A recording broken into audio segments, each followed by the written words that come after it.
সম্মানিত হাজিরিন, কুরবানি কেবল একটি বাৎসরিক প্রথা বা উৎসব নয়, এটি আল্লাহর দরবারে আমাদের তাকওয়া ও ভালোবাসার এক পরীক্ষা।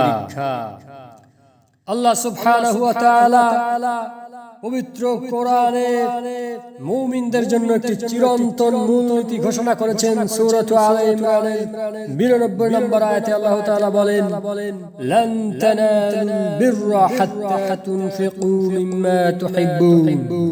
তোমরা কখনোই প্রকৃত পুণ্য লাভ করতে পারবে না যতক্ষণ না তোমরা তোমাদের প্রিয় বস্তু থেকে আল্লাহর রাস্তায় ব্যয় করবে। কুরবানির পশুটি হলো আল্লাহর রাস্তায় আমাদের দেয়া একটি নজরানা। যদি আমরা অবহেলা করে ত্রুটিযুক্ত, রোগাক্রান্ত বা সস্তা কোনো পশু আল্লাহর নামে দিতে চাই, তবে তা সূরা বাকারার 267 নম্বর আয়াতের সরাসরি লঙ্ঘন হবে, যেখানে আল্লাহ তাআলা নির্দেশ দিয়েছেন, ওয়ালা তায়াম্মামুল খাবিসা মিনহু তুনফিকুন ওয়ালাস্তুম বিআখিরিহি ইল্লা আন তুমিদু ফীহি। তোমরা আল্লাহর রাস্তায় দেওয়ার জন্য নিকৃষ্ট ত্রুটিযুক্ত জিনিস নির্বাচন করো না, যা কেউ তোমাকে দিলে তোমরা নিজেরা চোখ বন্ধ করা ছাড়া ঘৃণায় গ্রহণ করতে না। সুবহানাল্লাহ। যে ত্রুটিমুক্ত পশুটি কেউ ফ্রিতে দিলে আমরা নিতে দ্বিধাবোধ করব, তা আমরা নিখিল জাহানের প্রতিপালক আল্লাহর দরবারে কিভাবে পেশ করতে পারি?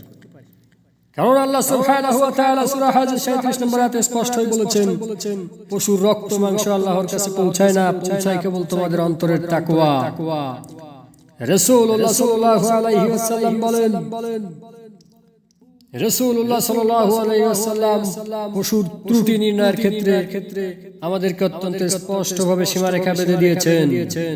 বারা ইবনে আজিব রাদিয়াল্লাহু আনহু থেকে বর্ণিত, তিনি বলেন, রাসূলুল্লাহ সাল্লাল্লাহু আলাইহি ওয়াসাল্লাম আমাদের মাঝে দাঁড়িয়ে হাত উঁচিয়ে বললেন, আরবাউল লা তাজুজু ফিল আদাহি العوراء البين عورها والمريضة البين مرضها والعرجاء البين ضلعها والعجفاء التي لا تطي। রাসূলুল্লাহ সাল্লাল্লাহু আলাইহি ওয়াসাল্লাম এই সংক্ষিপ্ত বাক্যে চার ধরনের পশুর কথা বলেছেন, যা দিয়ে কুরবানি করা একেবারেই বৈধ নয়। যেই পশুর এক চোখ পুরোপুরি নষ্ট বা কানা এবং তা বাইরে থেকে স্পষ্ট বোঝা যায়, আর যার দুটি চোখই অন্ধ, তা দিয়ে তো কুরবানি না হওয়া তো আরো বেশি অবধারিত। দুই স্পষ্ট অসুস্থ পশু, আল মারিদাতুল বাইয়িনু মারদুহা, যেই পশুটি এমন কোন মারাত্মক রোগে আক্রান্ত যা বাহ্যিকভাবেই প্রকাশ পায়, যেমন তীব্র চর্মরোগ, হোরা রোগ, পিঠে বড় ক্ষত বা এমন কোন ইনফেকশন যা পশুর মাংস স্বাস্থ্য নষ্ট করে দিয়েছে। তিন স্পষ্ট খোড়া পশু, যেই পশুটি হাঁটার সময় স্পষ্ট খুঁড়িয়ে চলে, অর্থাৎ খুঁড়িয়ে চলার কারণে সে পালের অন্য পশুর সাথে হেঁটে ঘাস খেতে যেতে পারে না, কিংবা জবাইয়ের স্থান পর্যন্ত হেঁটে যাওয়ার সক্ষমতাও সে হারিয়েছে, এমন পশু কুরবানির জন্য নির্বাচন করা বৈধ হবে না। চার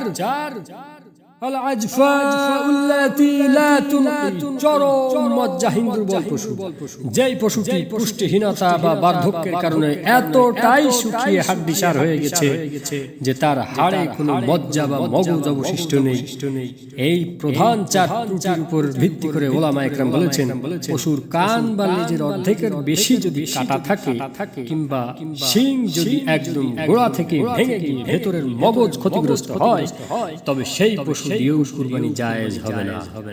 সম্মানিত উপস্থিতি, কুরবানি হলো এমন এক পরম ভালোবাসার নজরানা। মানব ইতিহাসের প্রথম কুরবানির কথা স্মরণ করুন।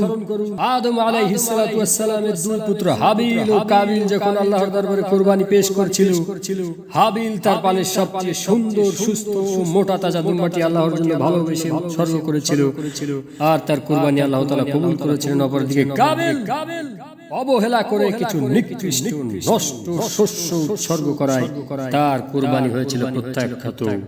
কাজেই পশুর হাটে গিয়ে শুধু কম দামের পেছনে ছুটবেন না, আবার লোক দেখানোর মানসিকতা নিয়ে বেশি দামে বেশি সাজিয়ে মানুষকে দেখিয়ে এমন কুরবানিও পরিহার করতে হবে। সম্মানিত হাজির, নিজের কষ্টের উপার্জিত হালাল টাকা একটি নিখুঁত সুন্দর সুস্থ পশু আল্লাহর সন্তুষ্টির জন্য পছন্দ করুন। আল্লাহ সুবহানাহু ওয়া তাআলা আমাদের সবাইকে সঠিক সুন্নাহ মেনে কুরবানি করার তৌফিক দান করুন। আমাদের কুরবানিকে কবুল ও মকবুল করুন।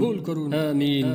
সুবহানাকাল্লাহুম্মা আশহাদু আল্লা ইলাহা ইল্লা আনতা আস্তাগফিরুকা ওয়া আতুবু ইলাইক।